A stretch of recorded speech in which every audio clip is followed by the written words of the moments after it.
पुण्याच्या एका नेत्याने भर रस्त्यात थेट देशाच्या पंतप्रधानांच्या ताफ्यावर चप्पल फेकून मारली होती। हे ऐकून तुम्हाला धक्का बसेल, पण हे पुण्याच्या इतिहासातील एक गाजलेले सत्य आहे। ही रील आताच तुमच्या सर्व पुणेकर मित्रांना शेअर करा, कारण पुण्याच्या राजकीय इतिहासातील हा किस्सा तुम्हाला तर कुठेही ऐकायला मिळणार नाही। आणि अशाच महत्त्वाच्या बातम्यांसाठी आम्हाला आताच फॉलो करा। माजी केंद्रीय मंत्री आणि पुण्याचे माजी खासदार सुरेश कलमाडी यांचं निधन झालं आहे, पण त्यांची खरी राजकीय कारकीर्द सुरू झाली ती एका अत्यंत वादग्रस्त आणि थरारक घटनेने।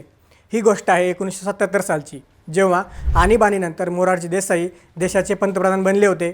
त्यावेळी पुण्यात काँग्रेसचे तरुण आणि तडफदार नेतृत्व म्हणून सुरेश कलमाडी वेगाने पुढे येत होते। पंतप्रधान देसाई पुण्याच्या दौऱ्यावर आले असताना टिळक रोडवरील टिळक स्मारकाजवळ कलमाडी आणि त्यांच्या कार्यकर्त्यांनी त्यांच्या ताफ्याला काळे झेंडे दाखवत जोरदार विरोध केला होता। याच गदारोळात कलमाडींनी थेट पंतप्रधानांच्याच गाडीवर चप्पल भिरकावली। याची आठवण आजही जुने जाणते लोक सांगतात।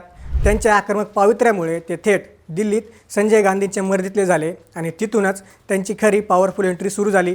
एका एअरफोर्स पायलटचा हा राजकीय प्रवास असा सुरू झाला होता, जो पुढे पुण्याचा खिलाडी म्हणून ओळखला जाऊ लागला। सुरेश कलमाडींचा हा किस्सा तुम्हाला माहीत होता का? तुमचं मत खाली कमेंट्समध्ये नक्की सांगा।